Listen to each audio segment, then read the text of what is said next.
Artlist.io. Phone started jumping, what a day. Swear to God I need it now, I can't afford to wait. I just had a fan hit me up from Kuwait. Told him this would happen and we not a minute late. Seen him down bad, now they tryna hate. Same ones try to hit me for the raise. Got a mill, now they coming with a blaze. Music licensing reimagined. I'm a Don just like the Perrier. It's my time when I'm looking at a face. On the low like I'm pushing up the bass. Told him come down and I'll meet him at a gate. Got a check and I bought myself a place. They get some money and they blow it on bait. I don't flex but I'm pushing all the weight. Told them all I swear I got it's what it takes. Phone started jumping, what a day. Swear to God I need it now, I can't afford to wait. Hey, good morning. Thank you for being on the Carrier Tech Show. Excited to be here. Got a little Lego video going on. Kind of a wild Friday. I'm excited to be here, Nate. How are you, man? Yeah, it's great, man. It's been an amazing week.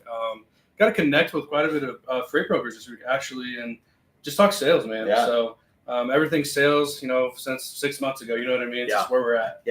Yeah, you're definitely either in the market to find a truck or you're in the market to find a new lead. There's no doubt about it. Yeah. And I'm excited today. Obviously, we've got the sales guru expert, Samantha, on.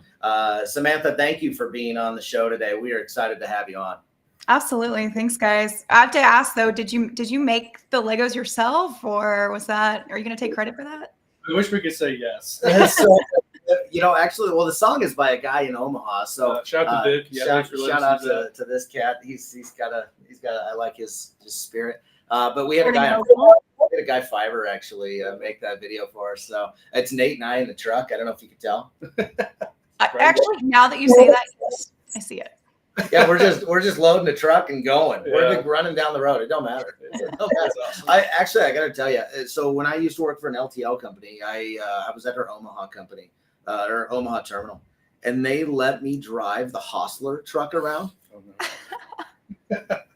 You obviously weren't working for a union carrier because I would have been written up. This is family time. Like there's a family-owned company, incredible family-owned. The Right. rest, shout out to them before they got bought out. But it was truly incredible. But you shouldn't just let. I'm a sales guy. Yeah. You don't put the sales guy in a friggin' Hostler truck. Absolutely not. Terrible idea. It was wonderful. I can't say that I backed into I didn't hit anything, so that was a win. Yeah. Yeah, we'll take So, have you been in a semi? No, so I did start my time in the industry in operations for LTL, but I was with a union carrier. So I was kept to paperwork and computer work. But I did get a ride. I did get a ride along with our drivers when early in my training, they send you out in the trucks with the route drivers. And I think I basically just practice sitting there and not yelling because I'm like, we're going to hit that. We're going to hit that. And you're so tense, but these guys are obviously pros and it's so impressive what they can do and maneuvering city routes and backing into all these spaces. And I was just constantly like this in the front seat, don't hit something and make me have to get out and talk to the shipper about it.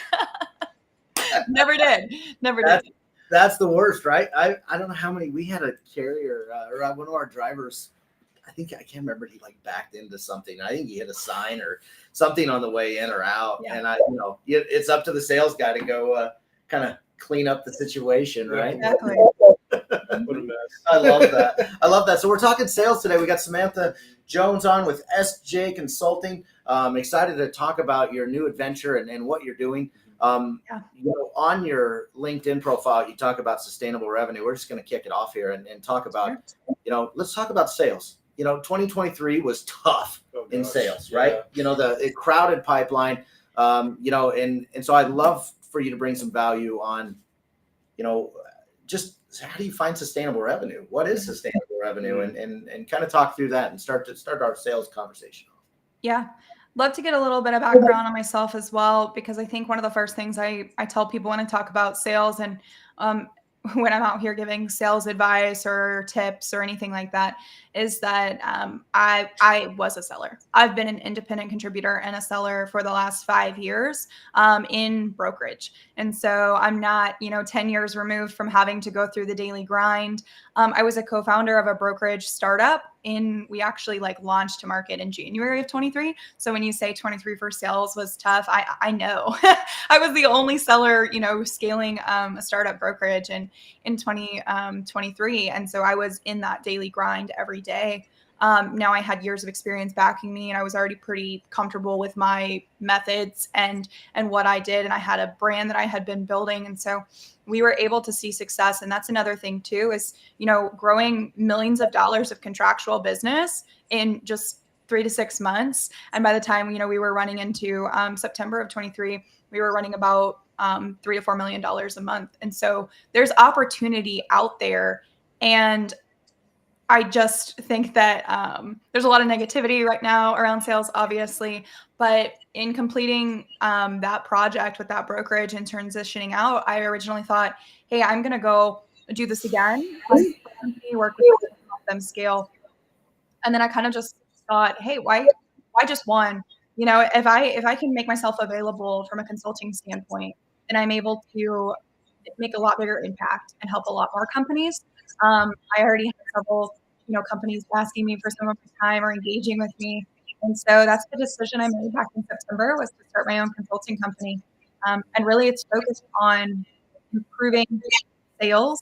And I do call it sustainable revenue, because to me, there's a difference in what brokerage kind of has been known for, which is this transactional buy sell model that, I don't know how many spot loads I'm going to get. I live by spot, I die by spot.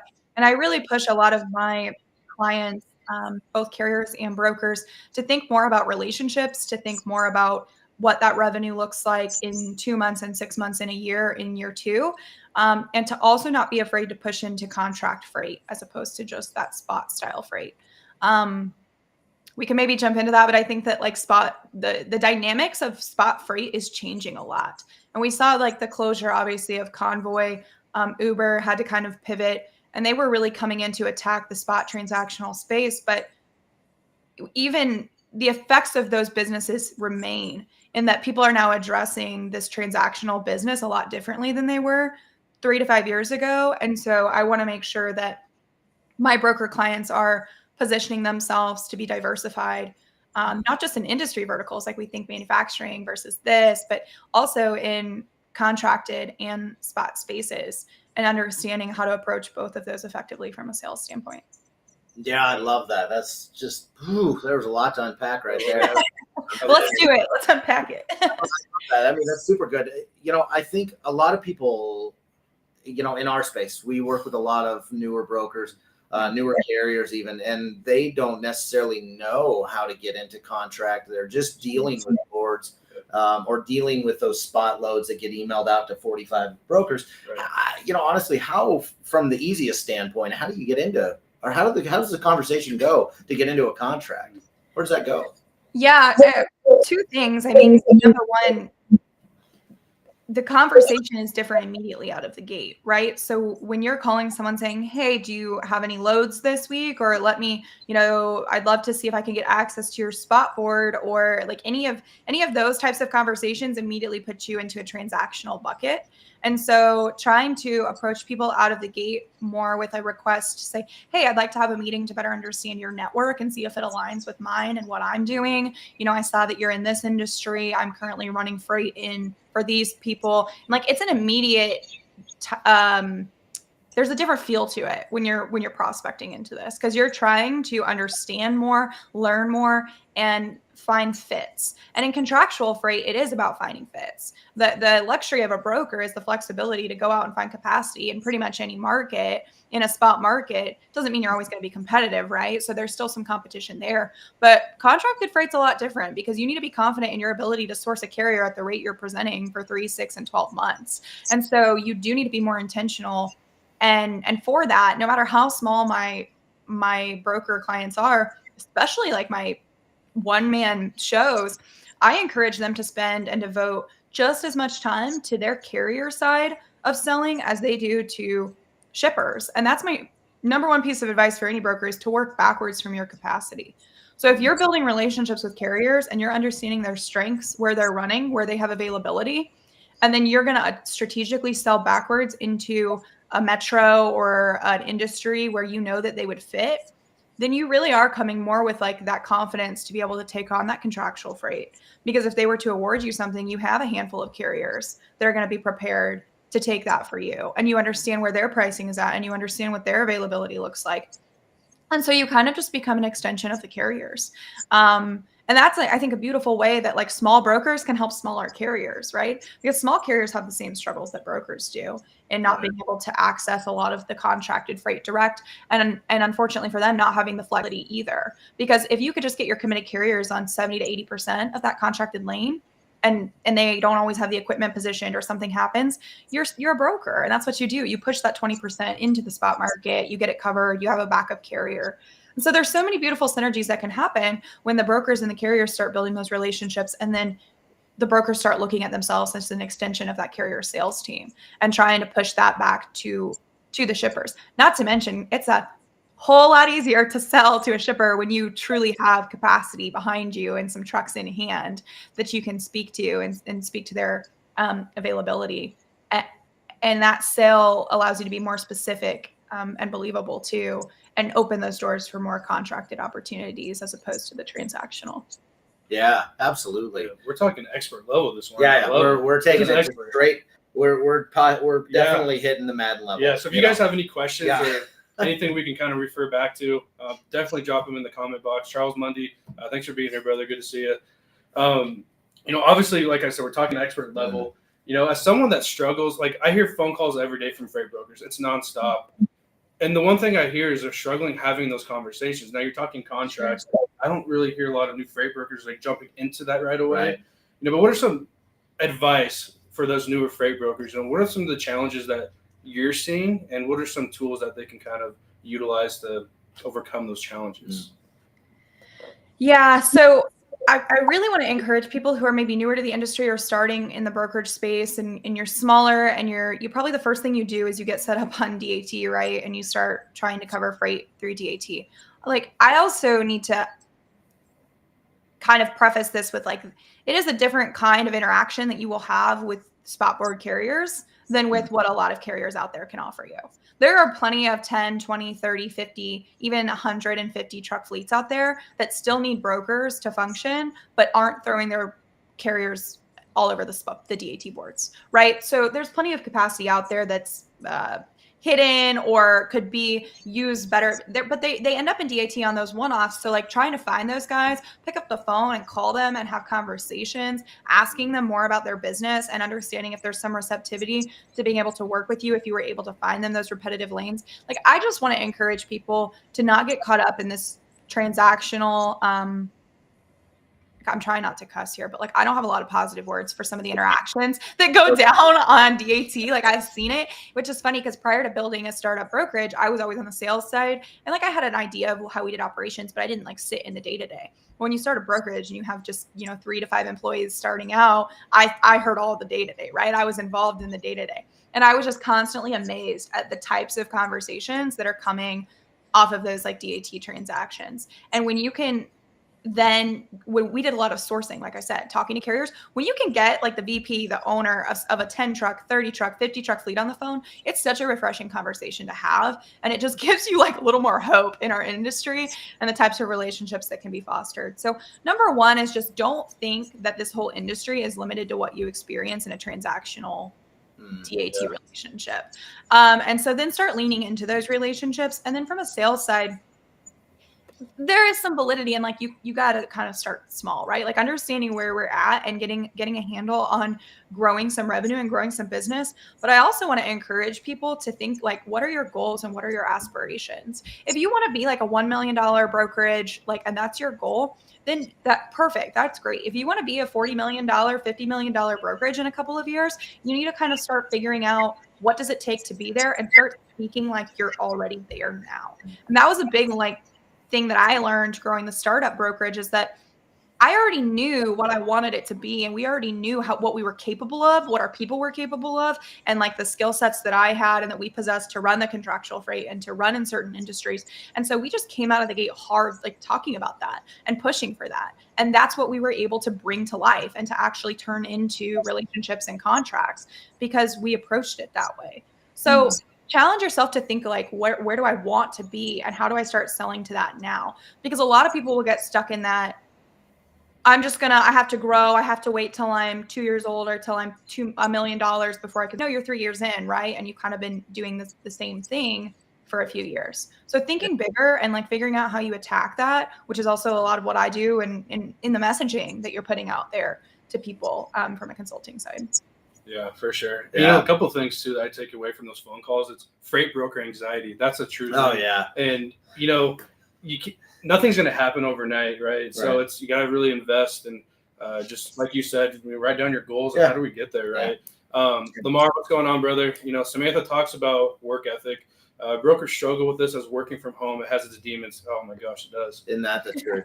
For sure. So, and it's forget it, you know. So I work from home and I have since 2020. It's so good for me only because I'm such a people person. And if I'm in an office, I can't shut up and go sit down and work and I'm just completely distracted. So I do great work from home, but I will say when we started Rocket, that the two other people that started with me, I mean, we were just like almost an unearthly type of work ethic in those three people. And so what we were able to accomplish with 3, I promise you other people would have needed 10. And so work ethic is something that I actually encourage people to hire for soft skills, not like hard skills. So when I'm hiring, I'm looking at like work ethic as much as you can measure that. And then like how you carry yourself, how you speak, your energy, and then like communication skills, written and verbal. Like I'm just looking at all of that. And then we can train like the processes, right? We can train the operational sides of things and even industry knowledge comes with time. But being a quick learner is something that I really try to find with people as well. And so I think maybe something else that I want to expand this on and maybe kind of where, you know, Lamar's coming from is sales can be an incredibly, I don't want to say depressing job, but like it can get to a little depressing sometimes when you're like, all you hear is no, no, no, no, no. And you're like, but you want yes, yes, yes. And so being in sales for me, like for the first couple of years I did it, I was kind of just winging it. It was a little ad hoc. I had limited tools and like things that were available to me. And this has been eye-opening to me. Like 5 years ago, we didn't have the capabilities to automate, enhance, and improve our sales processes. And now we do. And it's actually not that expensive. And so I will get a lot of my people to invest about $80 to $100 a month in tools that will structure their day. And for me, like as a seller, having structure and having a system tell you these are the things that are due today based on the thought and the intentionality that I already put into working and building sequencing and things like that with them. Like they know that if I can do these things, I will be productive today. If I can do these things repeatedly, I'm going to be productive and I'm going to feel good about the effort I put out. And it's just, that's a big part of like the mental struggle of sales is like being able to end the day going, what I did today counted and like that mattered, as opposed to being like drug in a million different directions and feeling like you're hopelessly trying to find the right leads and like writing emails. And like, as you send the email, you're like, this is probably not even good. And like, I'm never going to get a response. And like, there's just a huge mental weight in sales. And so having gone through that myself, I try really hard to give my sellers confidence in like, this will work. Trust the process. We're putting a lot of thought and effort into this and we're giving you structure. Yeah. I love that. Yeah, Moses says this is probably one of the more interesting questions. What are some tactics to handle how volatile the market is when bidding out contract freight right now? Yeah, so if you look at historical trends going back the last 10, 20 years, and we're looking at contract versus spot rates, I'm going to use my hands. It's going to be a high-tech graph. You're going to see like the spot markets will tend to do this. Right. And then you have like your contract rates kind of like ebbing and flowing, but they're never as volatile as spot. So because they're locked in for certain periods of time. Right. And so the challenge you have as a broker is if you are beholden to that smaller ebb and flow, operating your capacity in a market that is not, you are going to have periods where you're losing a lot and then periods where maybe you're making a lot more.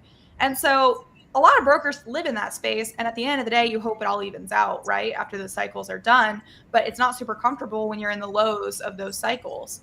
So you have to be really disciplined in the highs to save that cash. I don't love that. And that's not sustainable revenue to me. When I'm talking about sustainable revenue, I'm talking about if you are locking in contract pricing based on carriers you have sourced and have had conversations and relationships with who run your freight for you, they're holding those rates for you. So they're beholden to you, the broker, to keep that contracted lane. And I don't ever recommend you put all your eggs in one basket. And it's great to have like that primary, secondary, tertiary carrier standing behind your contracted freight. But as much as you can help it, I want my carrier utilization rates in the 70 to 80% range on my contracted freight, because you are creating your own pocket of capacity that's keeping you out of that transactional spot market space. And again, it comes down to relationships, because if those carriers decide they're done hauling that freight for you and they're going to go chase that spot freight, that's a risk that you take, right? But that's what everybody in this industry takes a risk when we trust people in relationships. It's really unavoidable. So like trying to say, well, I'm just not even going to get into the contract space because somebody might not hold up their end of the bargain. Well, unfortunately, like everybody takes that risk every day that we're interacting with contracted freight. Even the brokers and the shippers take that risk with the brokers or with their other carriers. Don't think that when the spot markets are high that carriers aren't hitting that minimum threshold for acceptance from the shippers and pushing the rest of that capacity into the spot markets that are paying more. They are. And so everybody's like handling those balances, right? But that's, again, the luxury those carriers would have through you is if they just have 80% acceptance on that lane, the spot market swings up, they want to move 20% of their carrier base to chase spot freight. Okay, that's their choice, and then you still have 80% of that secured. So that's what I say when I say sustainable revenue and we're talking about contracted freight. It is very difficult as a broker to guarantee that you will be profitable on a lane after an RFP cycle if you don't have some type of carrier base standing behind it. And then also, I do a lot of work on like macroeconomic data and understanding that. And I just published my truckload market update this morning on my LinkedIn. But depending on what you're engaging in, like smaller brokers might find more opportunities with small to medium-sized shippers who seem to like those 3-month, 6-month contracts. We can pretty much say with some certainty right now that if you're in a 6-month contract, nothing's going to change in the next 6 months. A 3-month for sure, because Q1 is going to be pretty abysmal. So it's like, hey, we can pretty much say like, I'm safe. I'm safer here. My exposure is less than if I'm trying to sit here right now and plan a 12-month contract. And so in those, you can feel more secure, even if you are going to lean a little heavier on spot sourcing, that at least, if that was your plan and you don't know that you're going to have that carrier capacity always there, you're still going to be pretty safe as long as you're falling in line with where you think you're going to buy in the spot market on those shorter contracts. Yeah, I love that. One of your target audience actually just got on. It says, if you're a new broker and haven't handled any shipments yet, how to and where do we start? Oh boy. Yeah. I was there a year ago. I think the number one challenge that I'm not going to like cherry coat right now is just, there's a lot of risk aversion right now to new authorities because of fraud, because of financial situations as well. I mean, some of the companies that we didn't think we had to be worried about from a financial standpoint just poof, went out of business, right? And nobody saw it coming. And so I think that shippers and even carriers, unfortunately, are going to be kind of risk averse to newer brokers. And so it makes it hard, which is all the more reason why you're going to have to lean into the relationship style selling on both sides, in my opinion. With the carriers, it's okay to talk about your factoring partner and who they are, and are they assuming your receivables, and is it guaranteed, that they're getting paid, and like things like that, and trying to do that. Also, little tidbit here, if you can grow some relationships with carriers who aren't reliant on factoring partners, which is a lot, you don't have to be approved in a factoring system to be able to access that 30 truck fleet. Now, again, it's going to be relationship driven, but we had the same struggles as every broker starting out when you file a new authority, is that you don't have that elusive magic check mark in every broker's or every factoring company's system, right? And so if you want access to good carrier capacity, it's going to be hard to find it on DAT because all those carriers are factoring. And like the 5 largest factoring companies won't approve you until you have 6 to 9 months of credit reported. So it's definitely like that chicken and the egg. Like, well, how do I get this if I don't have this? And how do I do this if I don't have this? And that's a lot of brokerage. And so it's finding the ways to get a little bit more proactive and a little bit more creative in handling your credit and handling your financial side of things and having conversations and building partnerships, getting a few carriers to start running for you, paying them, making sure you're getting them paid on time, no problem, for a couple months, and then asking them to write you like a credit referral, or like getting a letter from them that says they pay well, so that you can go get 5 more carriers with that. So lots of that. But what I would say right now in this environment, hyper focus your efforts on understanding how to build credit as a broker too, if that's something that you guys need to do, or just get your name out there and get your credibility out there. A lot of people, I think that's alleviated when you start in like an agency model to some extent, right? Or there's some different ways around that as well. But doing that, and then on the sales conversations, like just how do I just start? Just start.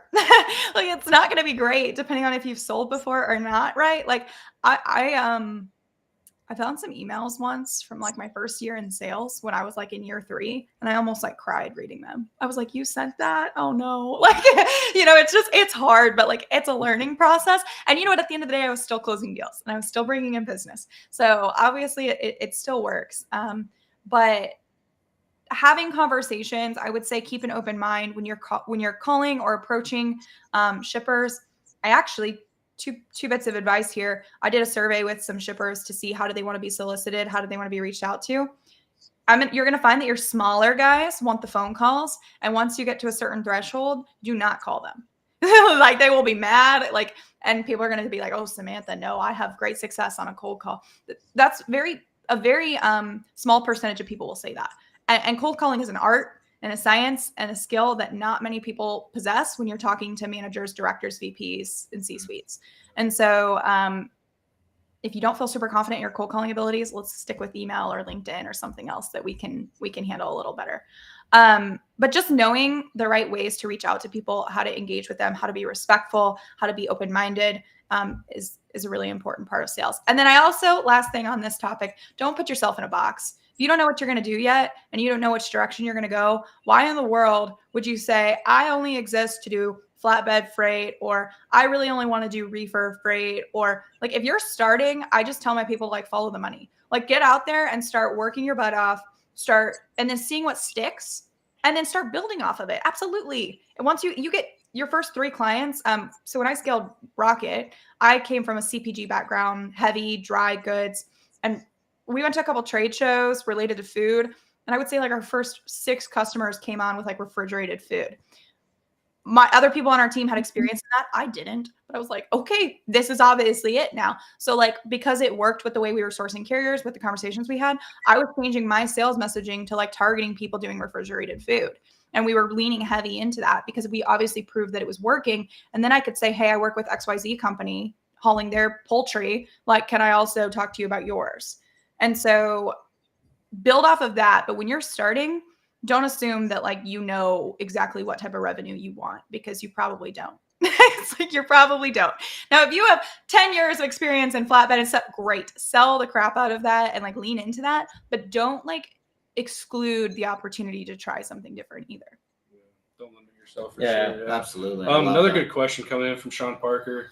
What strategies have you implemented to improve your value proposition to long-term relationships with carriers outside of just rates and freight consistency? Yeah. So I think it's more about trying to understand their business, and the carriers are going to tell just in conversations with you what your intentionalities are and how you conduct business. I talked with quite a few carriers. I never did a thing with carriers in my life until we started a brokerage. And then I was talking to them weekly. And it was like, hey, we're running a capacity in hand brokerage. We need relationships with our carriers. I've been in sales for 5 years. I want to help you sell your trucks, but I need to understand what you're doing. And you also need to kind of challenge yourself to stretch a little and understand carriers and understand what they're going through.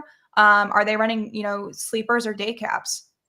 Do they need their guys home every night? Are they running them over the road? What are their preferred power lanes? Like what are their, what's their equipment?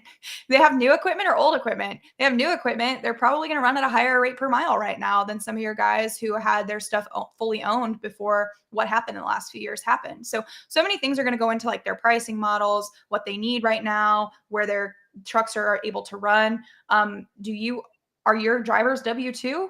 or contract, because if they're contract, they can't even it's difficult sometimes to run contract freight with them because they can't force their carriers or their drivers to take those loads. It's always an election, like, do you want to run this today? That makes it really difficult. So you're looking for those carriers, right, who have those W-2 drivers and understand their cost to operate. You have to get good at understanding carriers, because you also have to weed them out, like what I just said, because not every carrier is going to be a good fit for you on contracted freight. And so having conversations with them, getting them to understand that, but coming into it with the attitude of like, I want to help and I want to understand. And I promise you, they don't get that from brokers. They just don't. And like, there's going to be brokers who are like, oh, no, I do that. And like, that's true. There are some. It is less than like 5% of brokers who actually try to take a proactive approach to sourcing these capacities and building relationships, because that's just historically not the way it was done. It's absolutely the way I think it's going to have to be done in the next 5 to 10 years to continue to grow. I think, early adoption always has a benefit, right? So people who are leaning into this now are starting to figure this out, because also now there's more tools that are coming out, and that it's going to continue to push this forward in the industry of like, if I can understand what my carriers want and I can put them into this tool, then I have all these digital freight matching tools that are going to remember that and suggest them when I'm running an RFP or when I'm pricing a lane. And so building up like your internal database of what do my carriers say they want is really crucial. So that, and then following up with them. I'll never forget, I had a carrier. So when we had an RFP come out, so let's say you get your first opportunity to bid an RFP. It's a 3-month RFP with a mid-size shipper. There's 20 lanes on it. And you send it out to the last, 10, 20 carriers that you've talked to that might fit some of these lanes. And you ask them, hey, can you provide some pricing back? And I always put a column in there that's like, provide back your rate per mile and your MC number and stuff. And so they respond and they give some rates. What do you do from there? Well, I would always get on a quick 15-minute validation call with them, or we would have our team get on a call with them and just run through it and say, tell me why this is a good fit for you. Why did you price this? What's behind this? You're confident you can cover this. This is a 3-month commitment. You understand that? And like, just have a conversation, make sure you're all good with that. Put it in the RFP. We'd bid back. We'd bid in the RFP. One time I got feedback. I always push as the seller to get feedback from our shippers, whether we won or lost. We lost a lane. Kind of sucked, right? Because I had a carrier on it that I was really hoping we could use. But they gave me feedback and we were about 5 to 10% off on pricing, and they were going with an incumbent. And so I took that back to him. I said, hey, really appreciated your effort on this. You were pretty close. Here was the difference. They did go with an incumbent. And he said, I have never received pricing feedback from a broker ever. And I was just like, the bar is so abysmally low. Like, why is the bar so low? And so, I mean, just the simple things that like, did he absolutely want to work with us again, even though he didn't win freight on that RFP? Yes. And so we continued to be able to utilize him. And now he had feedback on that. And so when that came up in another 3 months, like, they can adjust what if he could have dropped 5 to 10%, right? And he knew that. A lot of times they go in a little bit high. So like, maybe he could have dropped that down the next time to win. And he's feeling now like there's a mutual give and take with us. And he's inclined to work alongside us to get that freight if it works for them. So it is, contracted freight isn't like an overnight, like, oh, it's a success. And sometimes it takes a failed RFP or two before it starts to work and click, but you're working through figuring out carriers and figuring out how your shippers are operating. And it's always the long-term game.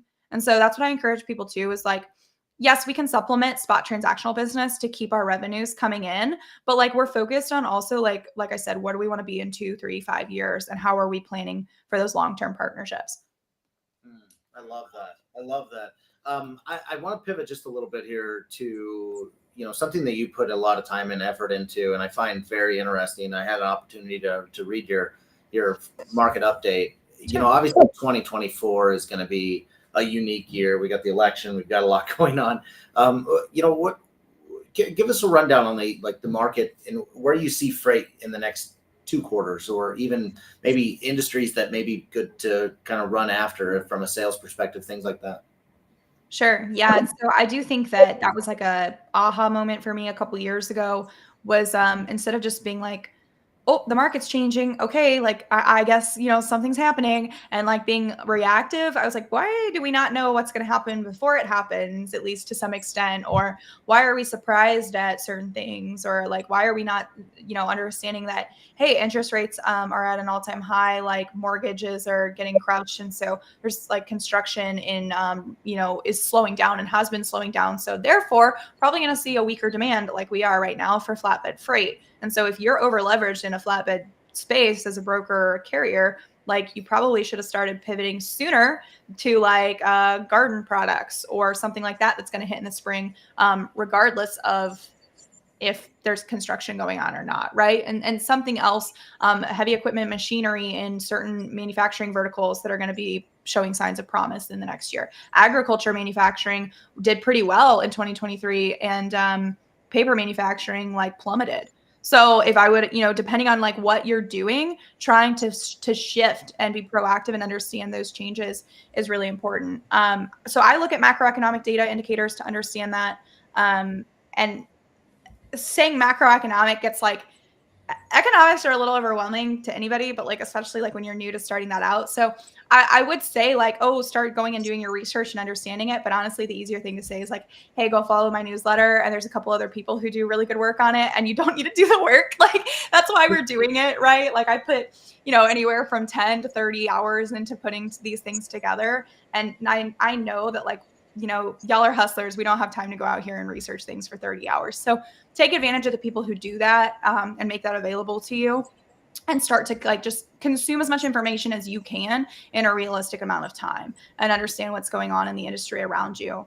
Because everybody's always, why do we have such a cyclical industry? Why are rates always changing? Well, I mean, we're a service-based industry that's dependent on what is happening in our macro economy. What are the manufacturing levels? What are container, import volumes? What's going on with cross-border trade with Mexico and Canada? And so there's just all these different things that will consumer spending, will new construction, I can't keep going, that impact freight volumes, trucking ton miles. And so we're just the downstream filter of what's going on in new orders and manufacturing and just these different things. And so it's all going to make its way to a truck. So when volumes are down there, they're going to be down in volumes for load tenders. And so understanding that and being more prepared for that is really important. And you can track it by vertical as well, like I said, so that you can make smart pivots in what industries you're selling into and looking to sell into more. Man. I love that. You kind of bring the house with the thought process when it comes to who you should be going after. So I appreciate you taking that time. Yeah. So obviously you are kicking off your consulting. You have an incredible podcast. I love this podcast. Meet Me for Coffee. How do people get in touch with you, or how do people, go, hey, I need this gal on my side in my ring. What do people do to do that? Yeah. So I have pretty much everything of mine is running through my LinkedIn. I love LinkedIn. It's a great place to network and build community. And so you can find me at Samantha Jones on LinkedIn. And then I do have a website that we have a soft launch out right now. So that's connectsjc.com. So there's a form on there you can fill out to get in touch with me, or you can just email me. I put my email on my LinkedIn. It's also on my newsletter, which is on my LinkedIn. My podcast is on my LinkedIn. So again, great place to start. That's a good hub spot if you just check me out on LinkedIn. And then as far as the consulting side goes, I would say that I have really, I've been grateful that I've worked with startup brokers who are we're in conceptual phases right now. Some of them who are getting all the pieces put together, and brought me in to help with that. And then I worked with a $50 million, $100 million brokerage. And then I've worked with, I helped an owner operator carrier write better messaging for connecting with brokers and small shippers. I worked with some small truck fleets, 20 trucks. So I'm pretty diverse in what I do there, but I do, my consulting work is customized around them. What are the resources you have, and what can we accomplish with what you already have? And so that's what I'm focused on, is just trying to help people do more with less, do more with what they have now, and just kind of meet them where their resources allow, and create better outbound sales processes to hopefully help them improve their opportunity pipelines. Yeah. That's awesome. That's awesome. That is incredible. You're obviously full of knowledge, which I love, and I'm going to rewatch this because there's so much good info here today. There's a lot, yeah. But I have to ask this because Jared's a big book guy. How do you keep yourself inspired? Are you reading books? What podcasts are you listening to? What inspires you? Yes. I would love to read a lot more than I do, but I'm a single mom to a 5-year-old. And so, a lot of us have given up on our hobbies or our things like that. But LinkedIn is my answer to this, oddly enough. So the amount of information that you can take from LinkedIn in a couple in an hour of like throughout the day getting on is quite impressive. And so a lot of people are like, well, I don't see anything, great on LinkedIn. And I will say, like, I'll preface this with, you have to seek it out and start following and connecting with those people to start seeing it in your feed. But, I'm a couple years into doing that. And like my feed is just so rich with like macroeconomic information, freight market information, conversations around sales and all sorts of things in this industry. And so for me, that's like, I get on there and I bookmark things all the time and I save them to come back to them. And I'm reading articles and I'm reading newsletters and I'm reading reports. I listen maybe to a couple podcasts when I can. I produce my own. So then I have to like listen back to it to like do the short clips. And so I if that counts, I have to like listen to my own podcast. And then half the time I realize that while I'm like live, I like black out what the other people are saying and then I can listen back and hear it. And so I do that, but there's some other great ones out there. But like, I think the other thing I just encourage people is like, for me, reading a book is hard. An audiobook gives me some more flexibility. A podcast gives me some more flexibility. And so just trying to think how you can add more value to your day and the information that you're taking in. And then I do also make time during my days to connect with people. So I think there's a lot of people out there who are a lot smarter than me, who are a lot smarter than anybody that, who's listening to this. And so something I challenged myself to do early on in my journey was if I saw something on, say, LinkedIn, it was either a comment or a post, and I was like, I have no idea what they're talking about. I messaged them and I was like, hey, I saw your comment. That looks really interesting. Do you have 20 minutes to just get on a call and like explain your thought process? I'd love to learn more from you about that. And people love to help people, like if you're, especially these like content creators or people who are already engaging in a LinkedIn space. And so I had just met with so many people. That's where Meet Me for Coffee came from. Because one of the things I would ask is like, hey, could we grab a virtual coffee, next week and just talk about this? And so when I started the Meet Me for Coffee podcast, it was like, that was so like career changing for me just to start networking and trying to ask questions constantly and getting all this information that I built a podcast off of having people on to ask them questions and get information to educate myself. And then so like, I literally do these podcasts for me because like I'm learning on that live show while everybody else is learning. Right. And so it's just about being willing to, know you don't know everything, especially in this industry. It's so big. And then asking people and finding the information and seeking it out when you want to know something. Man, Samantha Jones is in the house. I mean, you bringing it today. I love it. I love it. Sure. A lot of great info. Go check out Samantha Jones, SJ Consulting. Connect with her on LinkedIn. Thank you for being on today. We really enjoyed the conversation. We enjoyed just your presence and the value they bring to the audience. So nice job. Really, really great job. Nate, close us out, man. Yeah, no, thanks again, Samantha Jones. I will definitely, we get you back on. I mean, there's so much more we can learn from you, truly. But yeah, for those of you that are new here, eCarryCheck, we're a sourcing utility solution platform. Come see how we can find your next lead, right? We're all here trying to grind, and let us help you with that grind. So, give us a shout out. Let us know how we can help you. And obviously, Samantha Jones is here to help you as well. So don't be afraid to reach out. I love it. But thanks for being here, guys. Have a great Friday.